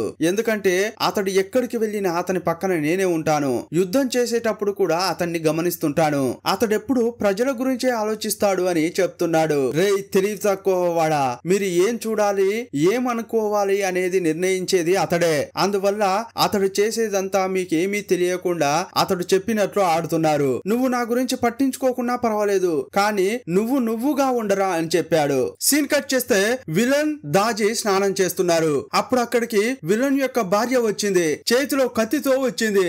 ఏంటే చేతిలో కత్తితో వచ్చావు అని విలన్ అడిగాడు. నన్ను చంపుతావా అని అడుగుతుంటే, లేదు మహారాజా, ఒక ద్రోహి దొరికింది అంటోంది. ద్రోహి దొరికాడంటే అతని కుటుంబాన్ని మొత్తాన్ని నాశనం చేయాలి. అదే ఇక్కడున్న నీతి. మా అన్న ఒక ద్రోహి అని చెప్పి అతని కొడుకుతోనే చంపించారు. అలా చూస్తే నేను అతని చెల్లెల్ని కదా, అందువల్ల నేను కూడా అతని కుటుంబమే, నేను కూడా ద్రోహినే కదా, నన్ను చంపండి అంటోంది. కానీ అతడేమో కుదరదంటున్నాడు. ఇదిగో చూడండి, ఒక రాజు తప్పుడు దారిలో పోతుంటే ఇది తప్పు, కరెక్ట్ కాదు, ఈ విధంగా ప్రవర్తించండి, ఆ విధంగా ప్రవర్తించండి అని దారిలో పెట్టడం రాణిగా నా విధి. సరే ఇంత చెప్పినా కూడా మీరు నన్ను చంపట్లేదు కదా, నేనే ప్రాణం తీసుకుంటా అని కత్తిని తీసింది. అప్పుడు దాజీ ఏమంటోందంటే, రాణి మీరు ఎంత అందంగా ఉన్నారు, ఇలాంటి ఒక శరీరాన్ని వేస్ట్ చేయొచ్చా? మీకు ఇష్టం ఉంటే మీరు కూడా మా మధ్యకు వచ్చి స్నానం చేయొచ్చు కదా అంటోంది. మనం ముగ్గురం కలిసి బతుకుదాము అంది. ఆమెను వశపరుచుకునేలా మాట్లాడుతోంది. అప్పుడు నిజంగానే ఆమె వశమైపోయింది. కత్తిని కింద పడేసింది. నెమ్మదిగా నీటిలోకి దిగుతోంది. ఆహా ఎంత అందం, ఎంత అందం, నేను ఒక మగాన్నైతే మీ ప్రేమలో పడేవాణ్ణి తెలుసా అని దాజీ అంటోంది. ఇదే టైంలో ఆమె స్పృహలోకి వచ్చింది. ఆ రాణి ఒక హెయిర్ పిన్ తీసి దాజీ గొంతులో పొడిచి చంపాలని అనుకుంది. కానీ ఆలోపే దాజీ అలర్ట్ అయింది. ఆ ఎయిర్ పిన్ రాక్కుని రాణిని పొడిచి చంపింది. కట్టుకున్న భార్యను ఆమె చంపితే విలన్ మాత్రం కొంచెం కూడా రియాక్ట్ కావట్లేదు. ఈ విషయం రాకుమారానికి తెలియవచ్చింది. ఏమే నువ్వు మా అమ్మనే చంపేశావా, ఈ రోజు నిన్ను ఊరికే వదలను అని కత్తి తీసుకుని వచ్చాడు. బెడ్రూమ్ కు వెళ్లి చూస్తే అక్కడ తండ్రి లేడు, కానీ దాజీ హాయిగా పడుకుని ఉంది. ఈ రోజు నిన్ను ఊరికే వదలనే, చంపుతా అని కత్తి తీశాడు. అప్పుడు దాక్కుని ఉన్న నక్క ఆత్మ ఇతని పైకి దూకి గొంతు కొరకడానికి ట్రై చేస్తోంది. ఇతడు దాన్ని నరకడానికి ఎంతో ట్రై చేస్తున్నాడు, కానీ అది అటు ఇటు పరిగెత్తుతోంది. చివరగా అది దాజీ శరీరంలోకి వెళ్ళింది. యాక్చువల్ గా ఈ దాజీ శరీరంలో ఉన్నది ఒక తెల్ల నక్క యొక్క ఆత్మ. ఇప్పుడు ఇతనికి నిజం తెలిసిపోయింది. అందువల్ల ఇద్దరి మధ్య ఫైట్ జరుగుతోంది. ఇదే టైంలో బయట నుంచి విలన్ లోపలికి వస్తుంటే దాజీ గమనించింది. టక్కున ఒక ప్లాన్ వేసింది. వేగంగా పరిగెత్తింది. గుమ్మం దగ్గర తను ఉన్నట్లుగా తన క్లాత్ విసిరింది. తన కళ్ళ ముందు ఏముందో అతనికి సరిగా కనిపించలేదు. అందువల్ల రాకుమారుడు అక్కడ ఉన్నది తనే అని చెప్పి కత్తిని విసిరాడు. అప్పుడు దానికెదురుగా రాజు వచ్చాడు. అతని భుజంలోకి కత్తి దిగింది. విలన్ ఏమనుకుంటున్నాడంటే, నా కొడుకు నన్ను చంపాలని అనుకున్నాడని అతనికి అనిపించింది. అందువల్ల సైనికులను పిలిచి వీన్ని పట్టుకోండి అని చెప్పాడు. అర్థమయ్యేలా చెప్పడానికి అతడు ఎంతో ట్రై చేశాడు, కానీ వాళ్ళ నాన్న వినట్లేదు. ఆహా ఇకపై ఇక్కడే ఉంటే చెరసాల కన్ఫర్మ్ అని అతడు తప్పించుకుంటున్నాడు. ఒక్కో బిల్డింగ్ పై నుంచి దూకుతూ తప్పించుకుంటున్నాడు. అప్పుడు అతని వెనక ఎవరో ఒకరు తరుముతూ వస్తున్నారు. ఎవర్రా అని చూస్తే అది హీరో. వీళ్ళిద్దరు మంచి ఫ్రెండ్స్ కదా, అందువల్ల ఫ్రెండ్ను కాపాడాలని హీరో అనుకున్నాడు. అక్కడ డ్రైనేజీ పైప్ లైన్ లాంటిది ఉంది. దాన్ని పగలగొట్టి అతడు తప్పించుకోవడానికి మార్గాన్ని సిద్ధం చేశాడు హీరో. అరే నేను గాని తప్పించుకుంటే నాకు నువ్వు సాయం చేశావని మా నాన్న నీకు శిక్ష వేస్తాడేమో, నీకేం కాకూడదంటే నేనేం చేయాలరా అన్నాడు. నువ్వేం చేయాల్సిన అవసరం లేదు గాని నీ కత్తినిచ్చిపోరా అన్నాడు. అప్పుడు ఆ రాకుమారుడు తన కత్తి ఇచ్చి పారిపోయాడు. అతడు వెళ్లిపోగానే హీరో ఆ కత్తి తీసుకుని తన చేతికి చిన్న గాయం చేసుకున్నాడు. కొంచెం సేపు అయినాక అక్కడికి సోల్జర్స్ వచ్చారు. హీరో చేతికి ఉన్న గాయాన్ని చూశారు. రాకుమారుడే ఇతనిపై అటాక్ చేసి తప్పించుకుని పారిపోయాడని అనుకున్నారు. కానీ వీళ్ళ గ్రూప్ లోనే ద్రోహి ఒకడుంటాడే, అతనికి హీరోపై సందేహం కలిగింది. ఇక మరుసటి రోజు చూస్తే ఊర్లలో కొన్ని చిత్రపటాలను పెట్టారు. మన దగ్గర వాంటెడ్ అని పెడతారే అలా పెట్టారు. ఎవరెవరి పెట్టారంటే మహర్షిది, నిజాది, యాంగ్జియాది, ఈ రాకుమారుంది. ఇంకోవైపు ఆ ద్రోహి కుర్రాడుంటాడే, అతడు హీరో దగ్గరకు వచ్చాడు. ఏరా రాకుమారుని యొక్క కత్తి ఎంత షార్ప్ గా ఉంటుందో నీకు తెలుసా? ఒకే ఒక్క వేటుతో ఒక మొద్దునే ఈజీగా నరకొచ్చు. కానీ అలాంటి వెపన్ తో నీ చేతికి చిన్న గాయమైందంటే మేము నమ్మాలా అంటున్నాడు. నాకేమనిపిస్తోందంటే రాకుమారునికి సాయం చేసి నువ్వే అతన్ని తప్పించినట్లు అనిపిస్తోంది అన్నాడు. చెప్పు, అతన్ని ఎక్కడ దాచిపెట్టావు అని అడిగాడు. ఇలా అతను మాట్లాడేసరికి హీరోకు కోపం వచ్చింది. ఇద్దరు కొట్టుకుంటున్నారు. మొదట హీరో కొట్టాడు, కానీ తర్వాత దెబ్బలు తింటున్నాడు. హీరోను బాగా కొడుతున్న క్రమంలో సడన్ గా హీరో వాళ్ళ అన్న వచ్చి ఆ ద్రోహిని లాక్ చేశాడు. ఆ తర్వాత అన్నను కలిసిన హీరో, రేయ్ నాన్న జైల్లో ఉన్నాడు, ఇప్పుడు అతనికి బదులుగా రాజ్యంలో ఉన్న వాళ్ళందరినీ నువ్వే చూసుకోవాలి, కానీ నువ్వెందుకు ఇక్కడికి వచ్చావు అని అడుగుతున్నాడు. అదేం లేదురా, ఇప్పుడు ఒక బండి నిండా విలువైన వస్తువులను తీసుకుని వచ్చాను, వాటిని మహారాజుకి ఇస్తే నాన్నను వదిలేస్తాడేమోనన్న ఆశతో వచ్చా అంటున్నాడు. అన్న ఇది కరెక్ట్ కాదేమో అని హీరో అంటుంటే, నేను రాజుతో మాట్లాడుకుంటా అని చెప్పాడు. అంతకంటే ముందు నీకు చిన్న గిఫ్ట్ అని 2 తెల్ల గుర్రాలను ఇచ్చాడు.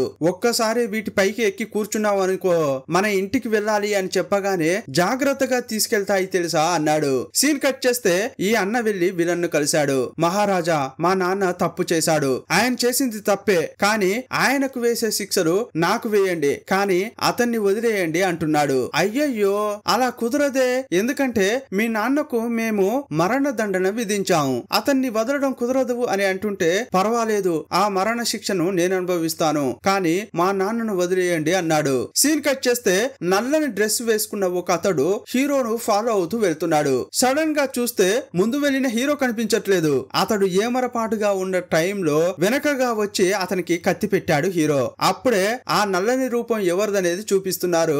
అది వేరెవరిదో కాదు, మహర్షిది. ఓ పెద్దాయన, నన్నెందుకు ఫాలో అవుతున్నావు అని అడిగాడు. తమ్ముడు, విషయం నేరుగా చెప్తాను విను. నేను వెతుక్కుంటూ వచ్చింది రాకుమారుణ్ణి. యాక్చువల్ గా మేం వెతుకుతున్న ప్రపంచపు చక్రవర్తి అతనే, కానీ అతన్ని నువ్వే దాచిపెట్టావు కదా, అందువల్లే నిన్ను ఫాలో అవుతూ వచ్చా అన్నాడు. సరే అంతే కదా, రా నాతో అని గురువు యొక్క కాళ్ళు చేతులు కట్టేసి ఒక గుడికి తీసుకెళ్లాడు. ఇక్కడే ఆ రాకుమారుని యొక్క అంకుల్ ఆ గుడిలోనే ఉంటాడు. అతడు కూడా వచ్చాడు. గురువును చూసిన రాకుమారునికి చాలా కోపం వచ్చింది. నీ దగ్గర గ్రంథం ఉంటుంది, అది ఎక్కడ ఉంది అని అడిగాడు. ఇదిగో చూడయ్యా, అది చేరాల్సిన టైంలో కరెక్ట్ గా నీ చేతికి వస్తుంది, కానీ అంతకంటే ముందు నేను చెప్పేది ఏంటంటే, మీ నాన్న తప్పుడు మార్గంలో వెళ్తున్నాడు, అతన్ని సరైన దారిలో పెట్టాలి అని అంటుంటే, ఏంటి మా నాన్న తప్పు చేస్తున్నాడా? ఆయన తప్పు చేయట్లేదు, అతని పక్కన ఉందే దాజీ, ఆయనను తప్పుడు దారిలోకి వెళ్లేలా చేసేది ఆమెనే. యాక్చువల్ గా ఆమె ఒక నక్క రాక్షసి, ఆమె అసలైన రూపాన్ని నేను కల్లారా చూశాను. తప్పకుండా నాకేమనిపిస్తోందంటే మా నాన్నను ఆమెనే మ్యానిపులేట్ చేస్తోందని అన్నాడు. అప్పుడు మహర్షి ఏమంటున్నాడంటే, ఇదిగో చూడు, ఎలాంటి అతీత శక్తి అయినా కూడా ఒకరిలో తప్పుడు ఆలోచనలు ఉంటేనే వాళ్ళను అది కంట్రోల్ చేయగలదు. దీన్ని బట్టి చూస్తే మీ నాన్నలో ఉన్న చెడ్డ ఆలోచనలను అది చూసింది, అందుకే మీ నాన్న దగ్గరకు వెళ్లి ఉంటుంది అని అంటున్నాడు. అప్పుడు రాకుమారుని యొక్క అంకుల్ ఏమంటున్నాడంటే, ఇదిగో చూడరా, రేపు మీ నాన్న దాజీ పెళ్లి చేసుకోవడానికి ఇక్కడికి వస్తున్నారు. అప్పుడు మనం నిజంగా దాజీ శరీరంలో ఉన్న ఆ రాక్షస ఆత్మను బయటకు తెప్పించగలిగితే దాన్ని మీ నాన్న చూస్తాడు. మీ నాన్న మంచివాడైతే ఆ నక్కను చంపుతాడు, చెడ్డవాడైతే మనల్ని చంపుతాడు అని అంకుల్ అన్నాడు. ఇంకోవైపు విలన్ హీరో వాళ్ళ నాన్నను కలిశాడు.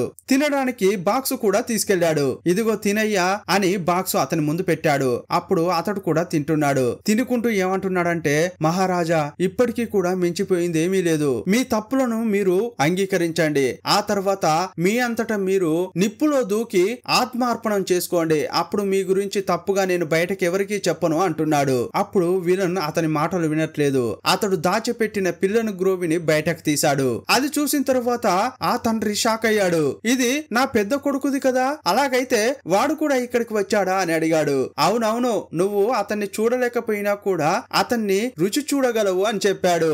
ఏంటి టేస్టీగా ఉన్నాడా అని అన్నాడు. ఏంటి ఇంతసేపు నా కొడుకునే తింటున్నానా అని తింటున్న దాన్ని విసిరి పడేశాడు. ఆ తర్వాత బాగా ఏడుస్తున్నాడు. అప్పుడు విలన్ ఏమంటున్నాడంటే, ఇదిగో చూడయ్యా, నువ్వు నాకు వ్యతిరేకంగా కుట్రలు పన్నావని అందరి ముందు నిజం ఒప్పుకో, అప్పుడు నిన్ను ప్రాణాలతో వదిలేస్తా. ఇంకా నీకు గుర్తుందో లేదో, నీ రెండో కొడుకు కూడా ఇంకా నా దగ్గరే ఉన్నాడు, నేను చెప్పేది నువ్వు వినలేదనుకో వాడి ప్రాణాలు కూడా తీసేస్తా అన్నాడు. ఇక అతడు బాగా ఆలోచించాడు. రాజు గురించి నిజాలు చెప్తే చిన్న కొడుకును కూడా చంపుతాడని చెప్పి అతడు ఇప్పుడు బయటకు వచ్చి రాజు మంచివాడు, ధర్మాత్ముడు, మంచి పాలన అందిస్తున్నాడు అని ఇలా అబద్ధాలు చెప్పాడు. ఇంకోవైపు విలన్ దాజిని పెళ్లి చేసుకోవడం కోసం గుడికి వెళ్ళాడు. అప్పుడు ఆ పూజారి లాగా ఉన్న అంకుల్ చేతిని పట్టుకుంటానని చెప్పి ఆమె నాడీని టెస్ట్ చేశాడు. అరే ఏంటి ఈమె మనిషా లేక రాక్షస అనే సందేహం నాకు కలుగుతోంది అన్నాడు. అదే టైంలో ఈ రాకుమారుడు తన చేతులు కట్టుకుని రాజు ముందుకు వచ్చి నిలబడ్డాడు. నాన్న, నేను మిమ్మల్ని చంపాలని అనుకోలేదు, కానీ నేను చెప్పేది ఒక్కసారైనా ప్రశాంతంగా వినండి అంటున్నాడు. ఇదిగో చూడండి, ఒక తెల్లని నక్క యొక్క ఆత్మ దాజీ శరీరంలోకి వెళ్ళడం నేను చూశాను అని చెప్పాడు. కానీ విలన్ మాత్రం అసలు నమ్మట్లేదు. లేదు లేదు, అలా జరిగి ఉండదు అన్నాడు. అప్పుడు ఆ పూజారి అంకుల్ ఏమంటున్నాడంటే, ఇదిగో చూడండి, ఈ రాజ్యం కోసం నా ప్రాణాలు ఇవ్వడానికైనా నేను సిద్ధంగా ఉన్నాను. నేను ఒక పూజారి కావడం వల్ల నా శరీరంలో పవిత్రమైన హృదయం ఉంది. ఎలాంటి అతీత శక్తి అయినా సరే నా హృదయాన్ని తినేటప్పుడు వాళ్ళ యొక్క నిజమైన రూపం బయటకు వస్తుంది. సరే, ఇప్పుడు ఈమె నా హృదయం తింటుందా అని చెప్పి తనను తాను అర్పించుకున్నాడు. హృదయం తీసి బయట పెట్టాడు. అప్పుడు దాజీ దాన్ని ఈజీగా తింటోంది. మరుక్షణమే ఆమె శరీరంలో ఉన్న తెల్లని నక్క ఆత్మ బయటకు వస్తోంది. కానీ విలన్ రియాక్ట్ కావట్లేదు. పైగా పకా పకా నవ్వుతున్నాడు. ఓహో, అలాగైతే ఈ రాజుకు అన్ని విషయాలు తెలిసే ఈ నక్కను తనతో ఉంచుకున్నాడా అని అర్థం చేసుకున్నాడు. ఆ తర్వాత నీ వల్ల ఈ షాంగ్ రాజ్యం నాశనం అవుతుంది అని శాపం ఇచ్చాడు. అక్కడికక్కడే చనిపోయాడు. అప్పుడు ఆ విలన్ ఇంకేమంటున్నాడంటే, మీకు ఇది రాక్షసిలాగా కనిపించొచ్చు, కానీ నాకేం కావాలో ఈ రాక్షసి మాత్రమే అర్థం చేసుకుంది. నాకేం కావాలో అవన్నీ చేసింది. ఇదంతా కూడా పూజారుల్లో ఒకరిలాగా అక్కడ ఉన్న ఆ పెద్ద ఆయన అంతా విన్న తర్వాత సైలెంట్ గా ఎస్కేప్ అయ్యాడు. కానీ ఈ రాకుమారుడు తప్పించుకోవడానికి ఛాన్స్ లేక కరెక్ట్ గా దొరికిపోయాడు. హలో డాడీ, అమ్మ చనిపోవడానికి నువ్వు కూడా ఒక కారణమే కదా, నిన్ను ఊరికే వదలను అంటున్నాడు. అప్పుడు సైనికులు వచ్చి అతన్ని అరెస్ట్ చేశారు. అప్పుడు విలన్ హీరోని పిలిచాడు. ఇదిగో చూడరా, నువ్వు నా కొడుకుతో కలిసి చేసేవన్నీ నాకేమీ తెలియదని అనుకోకు. నీకు చివరి అవకాశం ఇస్తున్నా. నువ్వు వెళ్లి మీ నాన్న తలను నరుక్కుని వస్తే చాలు, నిన్ను నా కొడుకుగా చేసుకుంటా అన్నాడు. అంతేకాదు, ఈ రాజ్యానికి యువరాజును చేస్తా అన్నాడు. ఇక ఆ రోజు రాత్రి హీరో కత్తి తీసుకుని వాళ్ళ నాన్నను వెతుక్కుంటూ వచ్చాడు. వాళ్ళ నాన్న బాగా ఏడుస్తున్నాడు. కొడుకును చంపి వండి దాన్ని ఒక బాక్స్ లో పెట్టి తీసుకొచ్చారు కదా, ఆ బాక్స్ ను పట్టుకొని అతడు ఏడుస్తున్నాడు. అదే టైంలో హీరో నెమ్మదిగా కత్తిని తీశాడు. సీన్ కట్ చేసి విలన్ ను చూపించారు. ఇప్పుడు పవిత్రమైన ఆ గుడిని మొత్తం కాల్చేశాడు. ఆ చోటే దాజీతో శోభనం చేసుకుంటున్నాడు. అప్పుడు దాజీ ఒక స్టోరీ చెప్తోంది. షాంగ్ నగరంలో 500 ఏళ్ల క్రితం ఒక చక్రవర్తి మనుషులను వేటాడి తింటున్న నా ఆత్మను మంచు కొండల మధ్య బంధించాడు. మళ్ళీ అదే వంశానికి చెందిన నీ రక్తం నాపై పడడం వల్లే నా ఆత్మ విడుదలైంది. అప్పుడు నాకు ఒక శరీరం కావాలి. అదే టైంలో చనిపోయిన దాజిని చూసా, ఆమె శరీరాన్ని తీసుకున్నాను. కానీ నాకు ప్రాణం పోసిన నీ కోసం ప్రాణం ఇవ్వడానికి కూడా సిద్ధంగా ఉన్నా అందే. సీన్ కట్ చేస్తే రాకును బలి ఇవ్వడానికి సిద్ధం చేస్తున్నారు. అదే టైంలో తండ్రి తలతో విలన్ దగ్గరకి హీరో వచ్చాడు. నువ్వు సూపర్ రా అని హీరోను పొగిడాడు. ఆ తర్వాత రాకు తల తీసేయాలని ఆదేశించాడు. ఇదంతా జనంలో జనంగా ఉండి మహర్షి చూస్తున్నాడు. నిజా యాంగ్జీ ఇతన్ని కాపాడితే బాగుండు అని మనసులో అనుకున్నాడు. అప్పుడు తల నరకబోతుంటే బాణం వచ్చి అతనికి తాకింది. అతడు కింద పడిపోయాడు. ఇన్నాళ్ళు విలన్ వైపు ఉన్న సైనికులు ఇప్పుడు తిరగబడ్డారు. ఎందుకంటే అతడు ఇప్పుడు తప్పుడు మార్గంలో వెళ్తున్నాడు. అదంతా అర్థం చేసుకుని హీరో వైపు తిరిగారు. విలన్ ను ఎదిరించి ఫైట్ చేస్తున్నారు. హీరో కత్తి తీసి విలన్ మెడ దగ్గర పెట్టాడు. కదిరావనుకో గొంతు కోసేస్తా అన్నాడు. రాకును విడుదల చేశారు. విలన్ కు చాలా కోపం వచ్చింది. అతని చేతిలో తల ఉంది కదా, దాన్ని కింద పడేశాడు. అప్పుడే తెలిసింది అది తల కాదు, పూల కుండి అని తెలిసింది. అప్పుడు కూడా ఈ విలన్ తగ్గట్లేదు. తన మనుషులను ఆదేశిస్తున్నాడు. నా ప్రాణం పోయినా పర్వాలేదు, ఆ రాకుగాడి తలను తీసేయండి అన్నాడు. కొందరు సైనికులు వెళ్లి అతని తలను తీసేశారు. అప్పుడు హీరో ఆశ్చర్యంతో అలాగే చూస్తున్నాడు. ఈ విలన్ తప్పించుకుని హీరోతో ఫైట్ చేస్తున్నాడు. అదే టైంలో కరెక్ట్ గా అక్కడికి యాంగ్జీ నిజా వచ్చారు. అప్పుడు ఈ మహర్షి ఏమన్నాడంటే, రేయ్, ఆ డెడ్ బాడీని తలను తీసుకుని కున్లున్కు వెళ్ళండి రా అని చెప్పాడు. ఎలాగైనా చేసి అతన్ని మనం కాపాడాలి అని చెప్పాడు. ఇక వీరిద్దరూ ఆ డెడ్ బాడీని తలను తీసుకుని వెళ్ళిపోయారు. ఇంకోవైపు హీరో విలన్ బాగా ఫైట్ చేస్తున్నారు. ఒకానొక సమయంలో హీరోను విలన్ లాక్ చేశాడు. తన ప్రాణాలు కాపాడుకోవడానికి హీరో విలవిలలాడుతున్నాడు. అప్పుడు ఒక పెద్ద మొద్దు లాంటిది దొర్లుకుంటూ వచ్చి విలన్ పై పడింది. ఈ డైవర్షన్ ను ఉపయోగించుకుని హీరో కత్తి తీసి విలన్ ఛాతీలో పొడిచాడు. ఇదంతా ఆ ద్రోహి ద్రోహి అయిన కుర్రాడుంటాడే అతడు చూశాడు. ఇక సైన్యాన్ని అంతా తన ఆధీనంలోకి తీసుకున్నాడు. అప్పుడు పరిస్థితిని అర్థం చేసుకున్న హీరో అక్కడి నుంచి తప్పించుకుంటున్నాడు. హీరో వెళ్లేటప్పుడు ఆ ద్రోహి ఉంటాడే కరెక్ట్ గా ఒక బాణం అతని కన్నులోకి వేశాడు. కన్నులోంచి దూసుకుపోయింది. అతడు అక్కడికక్కడే చనిపోయాడు. ఇక హీరో తప్పించుకుంటున్న సమయంలో అక్కడికి మంత్రగాడు వచ్చాడు. ఇంతకు ముందు ఇతని మాస్టరు చాలా పవర్స్ ఇచ్చాడు కదా, ఆ పవర్ ను ఉపయోగించి అక్కడ ఉన్న రాళ్ల లాంటి శిల్పాలకు ప్రాణం పోశాడు.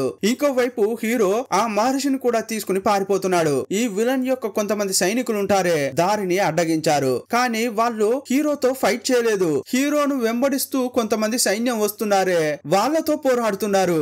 ఇక వీళ్ళు తప్పించుకుంటున్న క్రమంలో సడన్ గా అక్కడున్న కోట గోడలు బద్దలు కొట్టుకుంటూ ఆ రాళ్ల శిల్పాలు బయటకు వస్తున్నాయి. ఇంకోవైపు హీరో వాళ్ళ నాన్నను చూపించారు. అతన్ని హీరో చంపలేదు. హీరో వాళ్ళ అన్న ఇతనికి ఇంతకు ముందు గుర్రాలు ఇచ్చాడే ఒక గుర్రంపై వాళ్ళ నాన్నను కూర్చోబెట్టాడు. అది ఇంటికి పోవడానికి బదులుగా ఈ విలన్ యొక్క ఒక గుడారానికి వచ్చింది.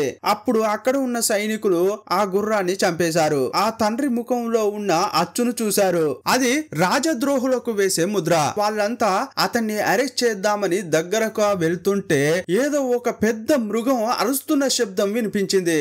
అది వచ్చి ఆ తండ్రిని కాపాడేలా తన రెక్కలు విప్పింది. ఇంకోవైపు హీరో ఆ రాతి శిల్పాల విగ్రహాలు ఉంటాయే వాటి నుంచి తప్పించుకోవడానికి వేగంగా వెళ్తున్నాడు. ఇంకోవైపు ఆ తండ్రిని కాపాడుతున్న మృగాన్ని చూపించారు. అది ఎలాంటి మృగమో వారికి తెలియట్లేదు. అప్పుడు సడన్ గా ముఖం చూపించింది. దాన్ని చూడగానే అంతా ఆశ్చర్యపోయారు. అది చాలా డిఫరెంట్ గా ఉంది. తన రెక్కలతో ఒక్కసారి వీసింది, ఎగిరి పడుతున్నారు. అప్పుడు అది ఆకాశంలో ఎగురుతోంది. దానిపైకి బాణాలు వేశారు. తనలో ఉన్న మెరుపు శక్తిని ఉపయోగించి ఆ బాణాలన్నిటిని నాశనం చేస్తోంది. ఇంకోవైపు హీరోను ఆ రాతి విగ్రహాలు తరుముతూనే ఉన్నాయి. ఆ మహర్షి కోసమే మంత్రగాడు వీటిని పంపించాడనేది తెలిసింది. అందువల్ల హీరో ఏం చేశాడంటే ఆ గురువు యొక్క బట్టలను హీరో వేసుకున్నాడు. హీరో బట్టలు అతనికి వేశాడు. ఒక చోట గురువును తోసేశాడు. ఇక హీరోతో పాటు వచ్చే సోల్జర్స్ ను ఒకవైపు వెళ్ళమన్నాడు. ఇప్పుడు ఈ గుర్రంపై వస్తున్న హీరోను అవి తరుముతున్నాయి. యాక్చువల్ గా ఆ రాతి మృగాలు ఏవైతే చూస్తున్నాయో అది ఇంకోవైపు మంత్రగాడు కూడా చూస్తున్నాడు. అప్పుడు హీరో చాలా తెలివిగా ఒక చెట్టు కింద ఒక మృగాన్ని లాక్ అయ్యేలా చేశాడు. ఆ తర్వాత తప్పించుకున్న హీరో ఒక పర్వతం యొక్క ఎడ్జుకు వచ్చి నిలబడ్డాడు. కింద వేరే నది ప్రవహిస్తోంది. అప్పుడు హీరో గురువు యొక్క వేషం తీసేశాడు. అప్పుడు ఆ మంత్రగానికి తెలిసిపోయింది అక్కడున్నది గురువు కాదు హీరో అని. ఒరే దుర్మార్గుడా, నా ప్రాణంతా చెడగొట్టావు కదరా అనుకున్న మంత్రవాది ఇతన్ని చంపాలని అనుకున్నాడు. ఆ మృగం వస్తుంటే హీరో ఈజీగా నీటిలో దూకేశాడు. అప్పుడు ఆ రాతి మృగం కూడా నీళ్లలో పడింది. నీటి వేగం వల్ల ఆ రాయి అటు ఇటు గుద్దుకుని అది ముక్కలు ముక్కలైంది. కొన్ని గాయాలయ్యి హీరో కూడా మైకంలో పడ్డాడు. అరే చేతికి అందిన దాన్ని పోగొట్టుకున్నానే అని మంత్రగాడు చాలా కోప్పడ్డాడు. ఇంకోవైపు హీరో తండ్రి మైకంలోంచి కళ్ళు తెరిచాడు. గాలిలో ఎగురుతున్న మృగాన్ని చూశాడు. దాన్ని చూడగానే భయపడ్డాడు. ఏయ్, నన్ను కాపాడుతున్నావు, ఎవరు నువ్వు అని అడిగాడు. అప్పుడు అది అతని శరీరంపై ఉన్న క్లాత్ ను చూపిస్తోంది. ఏంట్రా అని చూస్తే ఇంతకు ముందు అడవిలో ఒంటరిగా ఏడుస్తున్న ఒక బిడ్డను ఇతడు కాపాడాడు కదా, దాన్ని కున్లున్ పర్వతానికి నిజా యాంగ్జీ తీసుకెళ్లారు కదా, ఆ లీజెన్సీ అనే మృగమే ఇప్పుడు ఇతన్ని కాపాడింది. నన్ను కాపాడడానికి వచ్చావా అని అతడు చాలా సంతోషపడ్డాడు. కాసేపట్లోనే అతడు మైకంలో పడ్డాడు. ఇంకోవైపు గాయాలతో మైకంలో పడ్డ హీరో కళ్ళు తెరిచాడు. చూస్తే ఇతడు ఒడ్డుకు కొట్టుకొచ్చాడు. అక్కడికి వచ్చిన గుర్రం హీరోను తనపై కూర్చోబెట్టుకుంది. నగరానికి తీసుకొచ్చింది. సేఫ్ గా తన రాజ్యానికి వచ్చాడు. ఒళ్ళంతా గాయాలే. కానీ తండ్రిని చూసిన తర్వాతే హీరోకు ప్రాణం లేచొచ్చింది. కానీ అన్న చనిపోయాడని తెలిసి చాలా బాధపడుతున్నాడు. ఇంతటితో ఈ సినిమా యొక్క మొదటి భాగాన్ని ముగించారు. యాక్చువల్ గా ఇది పెద్ద బడ్జెట్ సినిమా. మన దగ్గర రామాయణం మహాభారతం ఎలాగో ఈ స్టోరీని చైనాలో అలా భావిస్తుంటారు. అందువల్ల దీన్ని 3 పార్టుల్లో తీయాలని అనుకున్నారు. 2023లో ఫస్ట్ పార్ట్ ఈ సినిమాను తీశారు. రీసెంట్ గా 2025లో సెకండ్ పార్ట్ రిలీజ్ అయింది. ఆ సినిమాను కూడా మన ఛానల్లో ఎక్స్ప్లెయిన్ చేసుకుందాం. ఇక పార్ట్ 3ని ఎప్పుడు తీస్తారో ఏంటో ఏమీ తెలియదు. భవిష్యత్తులో అది కూడా రిలీజ్ అయితే ఆ సినిమాను కూడా ఇందులో ఎక్స్ప్లెయిన్ చేసుకుందాం. ఈ సినిమా ఎలా ఉందో మీ అభిప్రాయాన్ని కామెంట్ బాక్స్ లో రాయండి. మరో సినిమాలో మళ్ళీ కలుసుకుందాం. అప్పటి వరకు బాయ్ బాయ్.